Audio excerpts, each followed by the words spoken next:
नमस्कार बच्चों, कैसे आप लोग।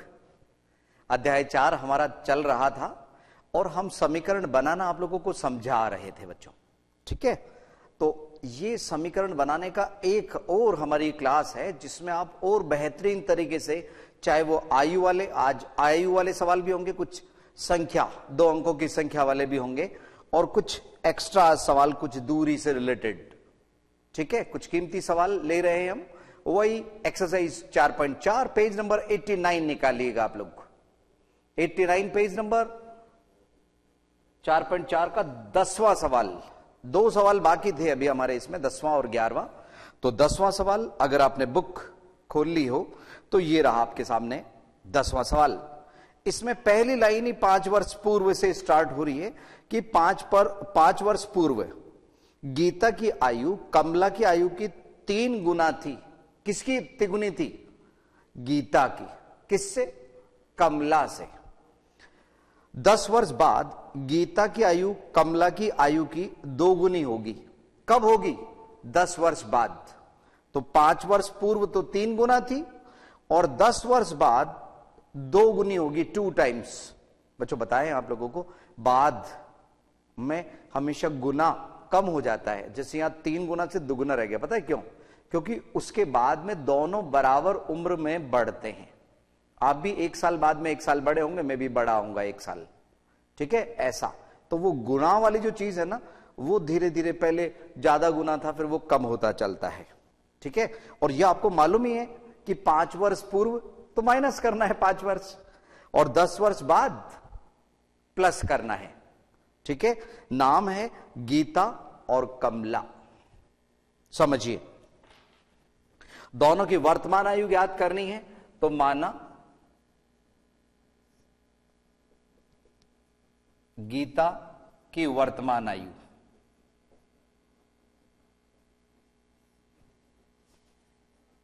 वही x वर्ष। कुछ बच्चे कहने हैं सर XY जरूरी है क्या? कुछ का बच्चों का ये कहना है। बच्चों XY क्या हमारी एक आदत बन चुकी है। AB से भी कर सकते हैं, PQ से भी कर सकते हैं। और इधर कमला की वर्तमान आयु बराबर Y वर्ष। ठीक है, ये तो रही वर्तमान आयु, आज की आयु। अब ये 5 वर्ष पूर्व बोल रहा है ना, तो पहले हम 5 वर्ष पूर्व निकाल लेंगे। 5 वर्ष पूर्व, एक तरफ गीता है और एक तरफ कमला है। तो गीता की x - 5 वर्ष और कमला की y - 5 वर्ष। और बच्चों एक बात हम बता दें, कल हम ग्राफ वाली एक्सरसाइज लेंगे तो आप लोग अपनी ग्राफ कॉपी जरूर अपने साथ रखें। पेंसिल और स्केल जरूरी है। यस, तो गीता x - 5 वर्ष, कमला y - 5 वर्ष। अब सवाल में क्या है बच्चों, सुनो सुनो सुनो सुनो। 5 वर्ष पूर्व गीता की आयु कमला की आयु की 3 गुना थी। मैं नहीं कह रहा, सवाल कह रहा है। तो 3 गुना थी ना, किसकी? गीता की। समीकरण बनाते समय अब प्रश्नानुसार, ये प्रश्नानुसार की बात आ गई कि हम वापस प्रश्न में चले गए। प्रश्न जो कह रहा है उसके अनुसार हम चल रहे हैं। x - 5 बराबर 3 गुणा y - 5। ये सबसे कीमती लाइन है। ऐसी एक कीमती लाइन और आएगी बच्चों। इसमें गीता की है ना तिगुनी, तो बराबर करने के लिए कमला को 3 से गुणा करेंगे। यहां बराबर का चिन्ह है, समीकरण में बराबर का चिन्ह होगा। तो x - 5 बराबर 3y - 15 है। इधर x 3y को इधर ले आइए, -3y बराबर -15 +5। हर लाइन कीमती है बच्चों, ये ध्यान रखना है आप लोगों को। किसी भी जगह पे, एक जगह अगर आपने गलती की तो ये समीकरण उत्तर नहीं देगा आप लोगों के, कुछ और उत्तर मिल सकते हैं। ये ध्यान रखिए। कहते हैं ना, जहां सावधानी हटी दुर्घटना घटी। तो ये दुर्घटनाएं हैं, उत्तर नहीं मिलना। गणित में यही है। x - 3y बराबर -10। आइए अगले पार्ट में चलें। यस, नेक्स्ट पार्ट ये कह रहा है 10 वर्ष पश्चात, 10 वर्ष बाद। तो 10 साल बाद आप भी 10 साल बड़े होंगे, हम भी 10 साल बड़े होंगे बच्चों, ठीक है ना। सब कुछ सही चलना चाहिए, बी पॉजिटिव। तो 10 वर्ष लैंग्वेज में आप लोगों को बाद लिखा है या पश्चात, जो बुक में दिया हुआ है उसके अनुसार चलिए। 10 वर्ष बाद, तो 10 वर्ष बाद एक तरफ गीता है और एक तरफ कमला है। गीता x प्लस 10, कमला y प्लस 10। तब कितना गुना बोला? 2 गुना, 2 टाइम्स। बच्चों कई आप में से नन्हे मुन्ने बच्चे ने यहां 2 से गुणा करने लग जाते। अरे समीकरण बनाते समय होगा ऐसा, समीकरण बनाते समय। तो x प्लस 10 बराबर 2 गुणा y प्लस 10। तो x प्लस 10 बराबर 2y प्लस 20। तो x माइनस 2y बराबर 20 माइनस 10। तो x माइनस 2y बराबर 10। बस फिर क्या था? समीकरण नंबर 2 हमें मिल गया। एक तरफ x माइनस 3y बराबर माइनस 10 और दूसरी तरफ x माइनस 2y बराबर कितना? 10। चूंकि इसमें x और x समान है इसलिए कहीं गुणा करने की जरूरत नहीं है, ठीक है। तो हम दोनों समीकरणों से x y के मान हम निकालने जा रहे हैं बच्चों। कैसे? और हमने आपसे बताया कि एक विधि में आप दक्षता हासिल कर लीजिए, तो हम आपको विलोपन विधि में आपको बता रहे गुणांकों को समान करके। तो यहां x माइनस 2y बराबर 10। बस इनके चिन्ह बदलने होंगे, माइनस, ये प्लस, ये माइनस। तो x माइनस x से cancel, plus x minus x से कैंसिल, और इधर माइनस 3y प्लस 2y। तो रिजल्ट आया minus y is equal to minus 20। तो y is equal to 20, y बराबर 20, माइनस y बराबर माइनस 20, तो y बराबर 20। ये y का मान हमने चाहे समीकरण 1 में लगा दीजिए चाहे समीकरण नंबर 2 में लगा दीजिए, x का मान आपको मिल जाएगा, ठीक है ना बच्चों। आप जल्द से यहां तक उतारिए बच्चों। बचा हुआ थोड़ा सा जो पार्ट बचा है उसको हम इधर आप लोगों के सामने समझाना चाहेंगे बच्चों, समझ लीजिए। y बराबर 20 हम समीकरण 2 में लगाना उचित समझ रहे हैं। समीकरण 2 में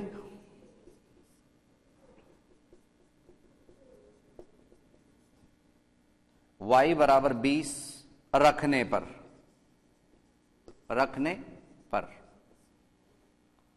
तो x माइनस 2 गुणा 20 बराबर 10। तो x बराबर 10 प्लस 40। अब आप कहेंगे कि 40 कहां से आया? अरे 20 को 2 से गुणा किया बच्चों, 20 दूनी 40 माइनस का 40 उधर जाके प्लस 40 हो गया। तो x बराबर 50 वर्ष। ये हमारा आया था 20 वर्ष। तो एक तरफ गीता है और एक तरफ कमला है। अतः गीता की वर्तमान आयु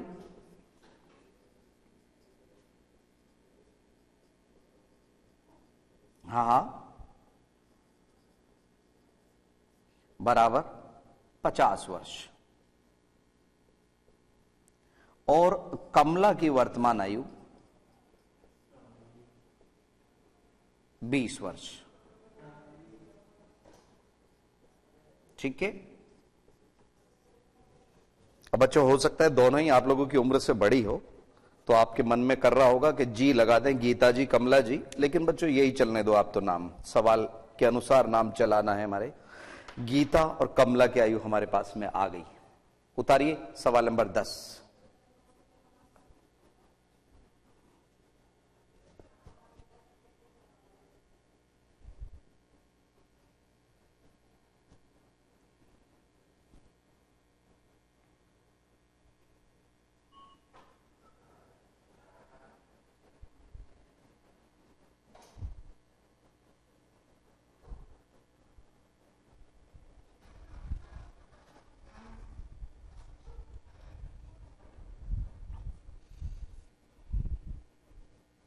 यस बच्चों, उतारते रहिए आप लोग। सवाल नंबर 10, हम 11वें सवाल की भूमिका बना रहे हैं बच्चों, उतारिए जल्दी से। सवाल नंबर 11 में क्या है बच्चों कि उसके अंदर एक निश्चित दूरी 2 तरीकों से पार की जा रही है, ठीक है ना। वो कैसे, समझिए जरा। सवाल नंबर 11 है, ठीक है ना बच्चों। आप में से कुछ बच्चे उतार रहे हैं, उतारते रहिए। एक व्यक्ति 370 किमी की यात्रा में से कुछ दूरी रेल द्वारा और कुछ दूरी कार द्वारा तय करता है, ट्रेन से और कार से। यदि वह 250 किमी रेल द्वारा और शेष दूरी कार द्वारा तय करता है तो उसे 4 घंटे का वक्त लगता है, 4 आवर्स। परंतु यदि वह 130 किमी रेल द्वारा और शेष दूरी कार द्वारा तय करता है तो उसे 18 मिनट अधिक वक्त लगता है, अधिक समय लगता है। कितने मिनट? 18 मिनट, यानी 4 घंटे तो लगे ही लगे, 18 मिनट और लगे। रेल तथा कार की चाल ज्ञात कीजिए, ठीक है। वही सवाल में पहला माना किसकी? हाँ, रेल की। पहले रेल बोल रहा है तो पहले रेल की चाल ज्ञात एक्स लिख लेंगे और फिर कार बोल रहा है वाई लिख लेंगे। माना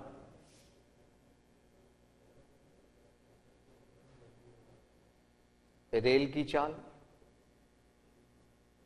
बराबर x किलोमीटर पर आवर और कार की चाल वो है y किलोमीटर पर आवर, ठीक है ना बच्चों। x kilometre per hour, y kilometre per hour. अब कितनी दूरी तय की? 370, 2 तरीके से। वो एक बात समझने की है, संभवतः इधर का पार्ट आप लोगों ने उतार लिया होगा। और बच्चों कभी आगे पीछे रह जाओ ना आप लोग तो कवर कर लेना एक दूसरे की हेल्प करते हुए, ठीक है ना। मैं एग्जाम के लिए नहीं कह रहा हूं। और एक बात और ध्यान रखो, अभी छुट्टियों में आपको मैं अक्सर कहता रहता हूं, 9th में हो आप लोग, छुट्टियों में इस बुक को भी दोहराना जितना आप कवर अप कर सको। और छोटी मोटी जो चीजें हैं, गुणा भाग प्लस माइनस वगैरह, उनकी प्रैक्टिस बना के रखना। 20, 25, 30 तक पहाड़ आप अच्छी तरह से याद करना, 25 तक के स्क्वायर याद करना, 20 तक के क्यूब याद करना, वर्गमूल ओरली आने चाहिए, ये चीजें, दशमलव के गुणा भाग, इस तरह की प्रैक्टिस थोड़ी सी करना बच्चों, तो हम और स्ट्रांग होते चले जाएंगे गणित के मामले में। तो यहां पे 370 किमी की यात्रा में से कुछ दूरी और रेल से, बाकी की दूरी कार से। तो पहले मामले में 1 मिनट समझ लीजिए बच्चों, ये 370 किलोमीटर है टोटल, 370 किलोमीटर ए से बी मान लीजिए। तो यहां तक जो चला पहला मामले में 250 किमी किससे? रेल द्वारा। तो अगर मान लीजिए 250 किमी हुई तो शेष कितना रहा? हाँ, 370 में से 250 गए, 120। बहुत अच्छे बच्चों। मान लीजिए P बिंदु है तो A से P तक 250 किलोमीटर और यहां 120 किलोमीटर। और दूसरे मामले में A से B पे ही हम चल रहे हैं, वही A से B है 370 किलोमीटर, 370 किलोमीटर। लेकिन उसमें अलग अलग मामले में पहला 130 किलोमीटर, 130 बचे कितने? हाँ शाबाश, 240 किलोमीटर। ये माइनस करके निकालना है बच्चों। अब सुनो, दोनों में जो वक्त लगा, जो टाइम लगा, वो पहले मामले में 4 घंटे लगा। तो यहां पे हम आपको शॉर्ट में समझा रहे हैं। फर्स्ट मामले में 250 प्रश्नानुसार, इसमें प्रश्नानुसार क्या लगा? 250 किलोमीटर। दूरी बटे समय होता है ना, समय, दूरी बटे चाल बराबर समय, दूरी बटे चाल। तो यहां पे 250 में हम x का भाग देंगे तो रेल द्वारा समय आया। मैं अलग से नहीं बता रहा, नहीं तो हमारा वक्त ज्यादा उसमें चले जाएगा। यहां 120 divided by y is equal to 4 hours. 4 घंटे सवाल में कहा गया है, 4 आवर्स। इससे एक समीकरण बनेगा और दूसरे में क्या बनेगा बच्चों, सुनो सुनो सुनो, इधर ध्यान दो। 130 divided by x plus 240 divided by y. 130 upon x plus 240 upon y is equal to 4 hours और कितने मिनट, 18 मिनट का वक्त अधिक लग रहा है, यानी 4 आवर्स प्लस 18 मिनट्स। इसको बच्चों अलग से आप थोड़ा सा मिनट और आवर्स को चेंज करके लाइए, वो कैसे करेंगे वो भी समझ लीजिए, ध्यान दीजिए। इधर से मैं समय को बदलना बता रहा हूं आपको। समय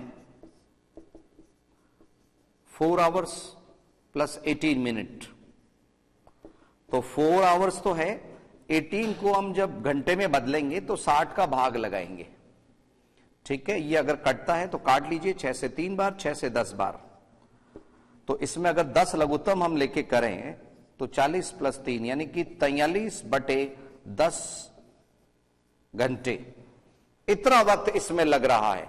4 आवर्स 18 मिनट, उसको हमने जब आवर्स में चेंज किया तो 43/10 आवर्स आया। कुछ बच्चों का कहना है कि सर वो 18 मिनट हमें दिख नहीं रहे। 18 मिनट ये वाले अभी दिखा देते बच्चों आपको, बस आप तो मन में सोचा करो। प्लस 18 मिनट अब दिख रहे होंगे, ठीक है ना बच्चों। तो यहां तो कोई दिक्कत नहीं है, यहां पे ये हम इसको चेंज कर रहे हैं 4 आवर्स प्लस 18 मिनट्स को 130 upon x plus 240 upon y is equal to 43/10, 43/10। कुछ हमारे नन्हे मुन्ने बच्चों को ये 10 तकलीफ दे रहा है कि सर इसको बटे में इधर रहने दो, इसको तो बदल दो। तो हम 10 से इधर क्रॉस मल्टीप्लाई कर रहे हैं। 1300 divided by x plus 2400 divided by y is equal to 43। ये हमारा समीकरण नंबर 1, ये समीकरण नंबर 2, फर्स्ट एंड सेकंड उतार लीजिए यहां तक आप लोग। यस बच्चों, इसमें सुनो, यहां x और y बटे में चल रहे हैं ना, तो अगर आपको एक मानने वाला तरीका और बता देते हैं, माना 1/x बराबर a, 1/y बराबर b, ठीक है ना, तो वो मेथड भी समझ लीजिए। जल्दी से उतारिएगा इसे।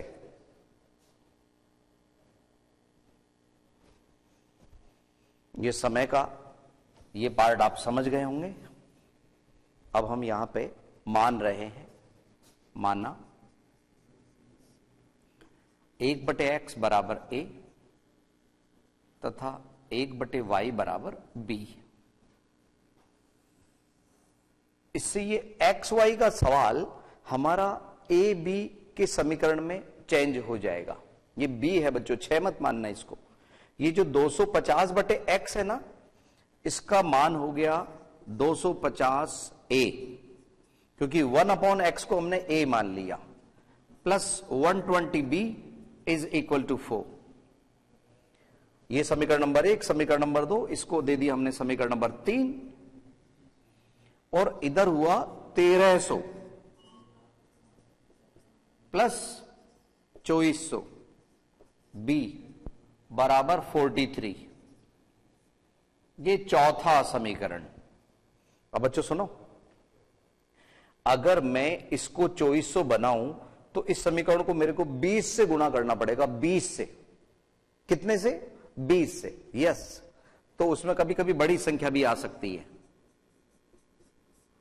समीकरण 3 को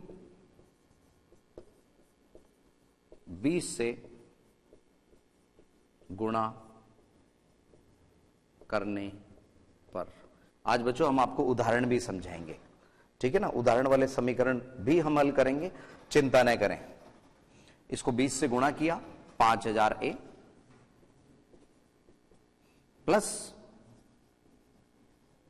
2400b बराबर, हाँ 80। ये भी तो गुणा होगा 20 से। अरे इनको गुणा कर लिया, इसको भी करना बेचारे को। अब 1300a ऐसे ही, 2400b ऐसे ही बराबर 43 43। इनमें चिन्ह बदले, ये तो कट गया। इधर हमने जो घटाया वो आया 3700A और इधर जो हमने घटाया वो आया 37। तो A बराबर 37/3700 बराबर 1/100। तो A का मान 1/100 हो गया। यहां तक उतार लीजिए। याद रखिएगा हमें मान तो XY के करने हैं, ज्ञात जो करने हैं वो XY के करने हैं। अभी हम A का मान निकालने में सफल हुए हैं। इस A का मान हम समीकरण नंबर 3 या 4 किसी में भी रख सकते हैं, उससे हमें B का मान प्राप्त होगा। ठीक है, संभवतः इधर का उतार चुके होंगे आप लोग। ध्यान दीजिए और इन सवालों को बच्चों रोज की रोज आप लोग किया करो तो ये आसान लगेंगे। 10th की बुक उसमें भी संभवतः कुछ सवाल इसी तरह के आप लोगों को मिलेंगे। अब यहां पे समीकरण किसमें लगा सकते हैं हम? इसमें लगा देते हैं। 4 में A बराबर 1/100 रखने पर तो यहां 1300 ब्रैकेट में 1/100 प्लस 2400B बराबर 43। 2 जीरो से 2 जीरो कट गए तो 2400B बराबर 43 माइनस 13 है तो 2400B बराबर 30। तो B बराबर 30/2400।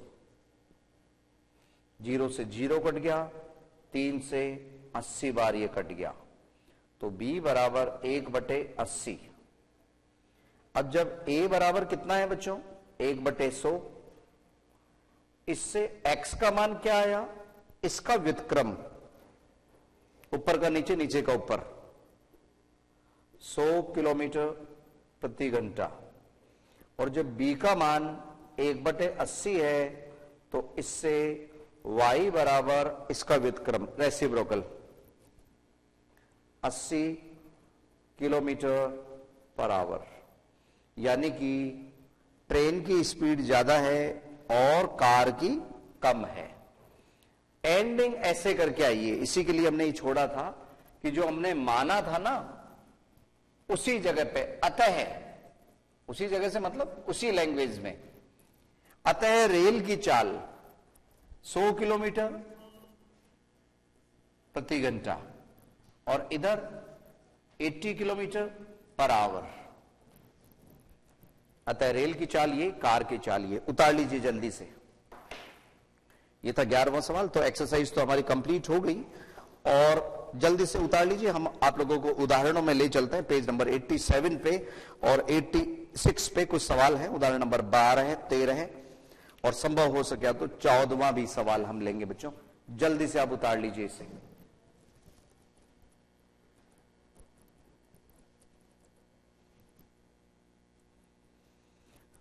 हाँ बच्चों, जल्द से उतार लीजिए। हम आपको बता दें जरा, समीकरण नंबर 1 और 2 वो बने थे जिसमें बटे में x और बटे में y था। लेकिन बटे में xy ले जाने पे हमारे को थोड़ी सी तकलीफ थी, इसलिए 1/x को हमने a मान लिया था, 1/y को हमने b मान लिया था। समीकरण मिला 250a प्लस 120b बराबर 4।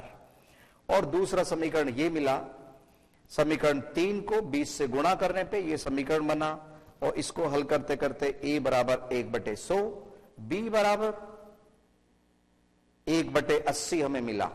तो a का मान 100 किलोमीटर प्रति घंटा और इससे जो y का मान निकला, a से x का मान निकला, b से y का मान निकला। तो रेल की और कार की चाल हमें प्राप्त हुई। यह था सवाल नंबर 11 है 4.4 का। उदाहरण लेके जल्द ही हम हाजिर होते हैं बच्चों, 1-2 मिनट के अंतराल के बाद। कहीं नहीं जाइएगा, देखते रहिएगा आईसीटी की ये क्लास।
एक बार पुनः स्वागत है आईसीटी की इस क्लास में। बच्चों ये एक्सरसाइज तो हमारी कंप्लीट हो गई। अब हम आप लोगों को लिए चलते हैं उदाहरण नंबर 12 में। उसमें भी समीकरण बनाने वाले सवाल है। पेज नंबर 86 पे स्थित है। 86 सवाल बहुत आसान है कि एक कक्षा के 10 विद्यार्थियों ने, तो इतनी बात में तो हमें पता चल गया कि 10 विद्यार्थी टोटल है। अब इनमें से निबंध प्रतियोगिता में भाग लिया। यदि प्रतियोगिता में लड़कों की संख्या लड़कियों की संख्या से 4 अधिक हो, लड़के 4 अधिक है, तो लड़के और लड़कियों की संख्या ज्ञात कीजिए। पुनः पुनः सुन लीजिए। टोटल इन ऑल 10 विद्यार्थी थे। इनमें लड़कों की संख्या लड़कियों की संख्या से 4 अधिक हो, तो दोनों की संख्या हमें ज्ञात करनी है। लड़कों की भी संख्या ज्ञात करनी है और लड़कियों की भी संख्या ज्ञात करनी है। सवाल बेहद आसान है, समझिए। माना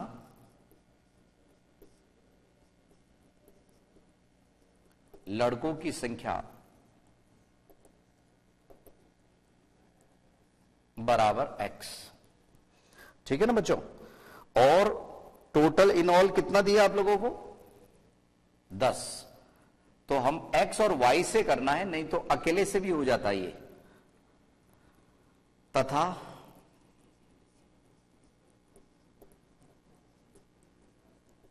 लड़कियों की संख्या बराबर y। अकेले से मेरा मतलब था एक वेरिएबल लेके भी इस्तेमाल करके x, केवल x से भी ये समीकरण हल हो सकता था, लेकिन हमारी एक्सरसाइज 2 चरों वाले रेखिक समीकरण बोल रही है, तो हम 2 चरों को लेके चल रहे हैं। अब पहली बात, इसने प्रश्नानुसार हमें बोली कि दोनों का कुल योग 10 है। मैं नहीं कह रहा, सवाल में लिखा है। और दूसरी बात के लिए समीकरण नंबर 1 हो गया। दूसरे में कह रहा है लड़कों की संख्या एक तरफ x गिरा दो, लड़कियों की संख्या से 4 अधिक है, तो x equals to y plus 4, x equals to y plus 4। तो यहां पे x माइनस वाई बराबर 4, ये समीकरण नंबर 2 हो गया। x प्लस वाई बराबर 10, x माइनस वाई बराबर 4। चूंकि यहां y से y कैंसिल हो रहा है, गुणा करने की कोई जरूरत ही नहीं। तो x प्लस वाई बराबर 10, x माइनस वाई बराबर 4। इन दोनों समीकरणों को चिन्ह बदलेंगे। अगर हम चिन्ह बदलेंगे तो x कटेगा, चिन्ह नहीं बदलेंगे तो y कटेगा। तो क्यों बदले चिन्ह? तो 2x बराबर 14, तो x बराबर 14 बटे 2 बराबर 7। और इसका मान हम समीकरण 1 में रख रहे हैं। समीकरण 1 में x बराबर 7 रखने पर तो हमने क्या किया, 7 प्लस वाई बराबर 10, तो y बराबर 10 माइनस 7, y बराबर 3। अतः एंडिंग वैसे ही कर लेंगे। अतः लड़कों की संख्या, वो जो हमने शुरुआत की थी ना, बस उसी के अनुसार एंडिंग करनी है। लड़कियों की संख्या बराबर इधर 7 इधर 3। अब बच्चों सुनो, इनको हम चेक भी कर सकते। देखो दोनों का टोटल 10, ये रहा 10। लड़कों की संख्या लड़कियों से 4 अधिक है क्या? हां 4 अधिक है, बिल्कुल ओके चेक। तो आंसर शीट में अपने आप मिलेगा ही मिलेगा बच्चों। और ये तो उदाहरण है।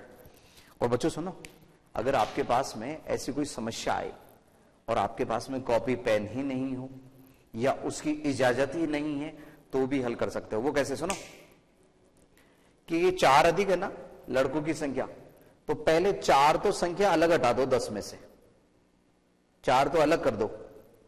तो 10 में से ये 10 है, इसमें से 4 तो हमने अलग कर दिए, 4 अलग, कितने बचे? 6। अरे 6 बचे ना टोटल।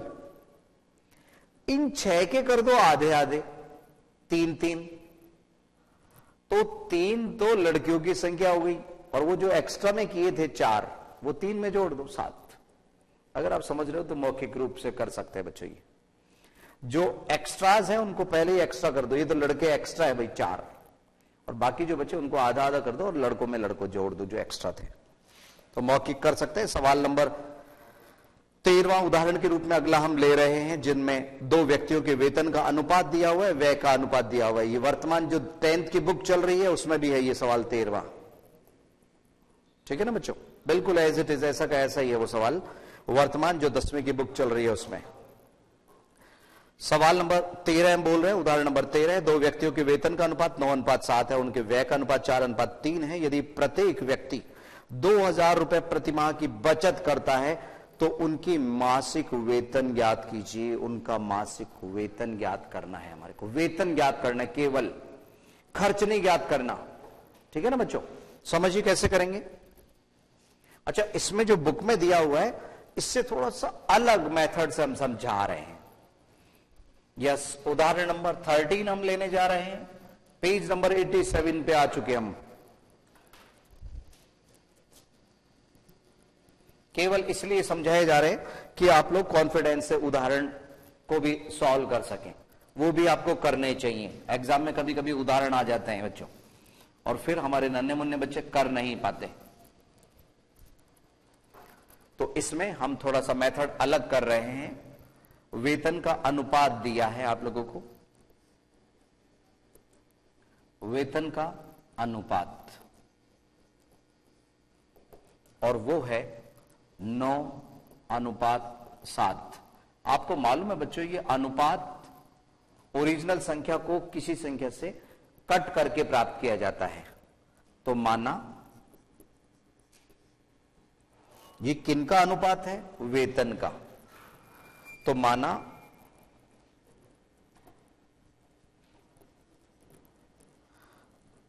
ध्यान दीजिए किस तरह से करेंगे इसमें कि माना फर्स्ट जो भी व्यक्ति है का वेतन, वो तो कितना हुआ 9x,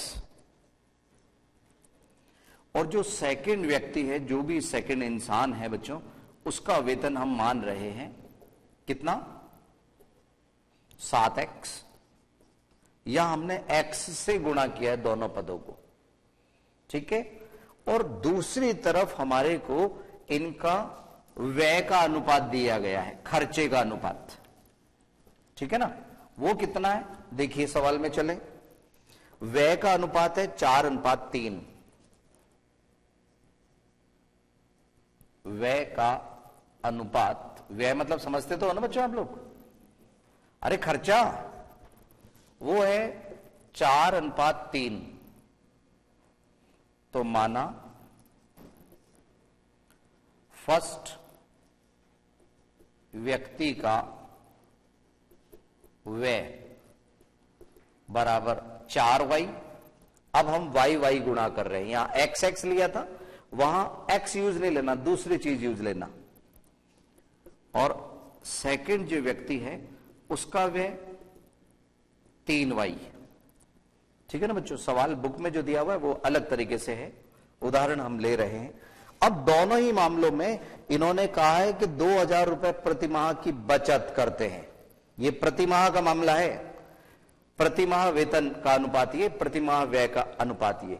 सवाल में दिया है कि दोनों की बचत जो है ना, बचत वो 2000 रुपए है प्रत्येक की। तो हम प्रश्नानुसार क्या कर रहे हैं ये ध्यान देना बच्चों, सुन लो इधर, कि जो पहला व्यक्ति है ना वो कमा के लाता है 9x और खर्च करता है 4y, तो 9x माइनस 4y बराबर 2000। और दूसरे मामले में 7x घर में लेके आता है, 3y वो खर्च करता है, बराबर भी 2000, क्योंकि दोनों ही व्यक्ति 2000 रुपए बचा रहे हैं। तो हम ये समीकरण इस तरह से बना रहे हैं बच्चों। अब सुनो, हमारे को तो केवल वेतन ही ज्ञात करना है ना, खर्च तो ज्ञात ही नहीं करना, तो हम y को काटेंगे इस बार y को बराबर करके कट करेंगे, हमें तो x का मान चाहिए। तो समीकरण नंबर 1 ये बना, समीकरण नंबर 2 ये बना। अब बच्चों इस बार आप बताएंगे समीकरण 1 और 2 में y के गुणांक को बराबर करने के लिए समीकरण 1 को किससे गुणा करें? हाँ बताइए, 3 से, ठीक है, बहुत अच्छे बच्चों। और दूसरे को 4 से, तो दोनों 12y हो जाएगा। अरे हो जाएगा ना बच्चों, तो यहां पे 12y से कैंसिल हो जाएगा और x का मान हमारे को प्राप्त हो जाएगा। और जब x का मान आ जाएगा तो इसमें हम x के मान से गुणा कर देंगे, x के मान से गुणा कर देंगे तो वेतन आ जाएगा। समझिए जरा, आज का अंतिम सवाल है ये, ध्यान दीजिए। समीकरण 1 को 3 से, शाबाश, एवं 2 को उतारते चलो बच्चों, उतारते चलो, 4 से गुणा करने पर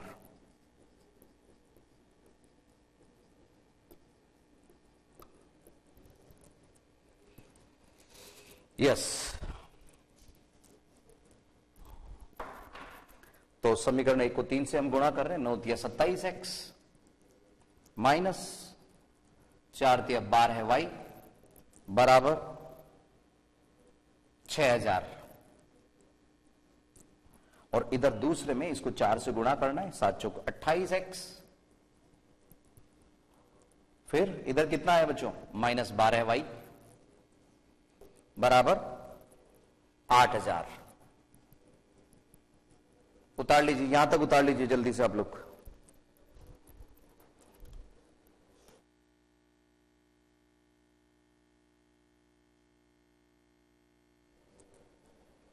हाँ बच्चों, जल्दी जल्दी उतारिए। अब यहां पे देखो बच्चों, सुनो सुनो सुनो, इधर आ जाओ अब आप लोग। -12y, तो इन दोनों में अभी तो कट नहीं सकता, ही चिन्ह बदलने पड़ेंगे ना बच्चों। तो हम घटाने वाली स्थिति में ये माइनस, ये प्लस, ये माइनस, तो ये तो हो गया कैंसिल। माइनस का x बचा यहां पे बराबर माइनस 2000। 2000 बच्चों, एक जीरो और लगाइए, तो माइनस x बराबर माइनस 2000। इससे x का मान क्या आया? हाँ, x बराबर 2000, माइनस माइनस कैंसिल हो गए, और x का 2000 आते ही हमें वेतन ही तो ज्ञात करना था, तो हमें जो 9x का मान ज्ञात करना है। बस यहां माना की जगह मैं अतः लिख रहा हूं। वेतन का अनुपात आपको दिया गया था, वेतन हमें ज्ञात करना था, अतः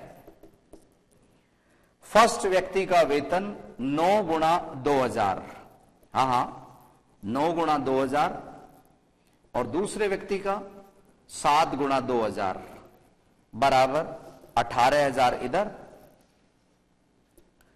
और 14,000 रुपए इधर।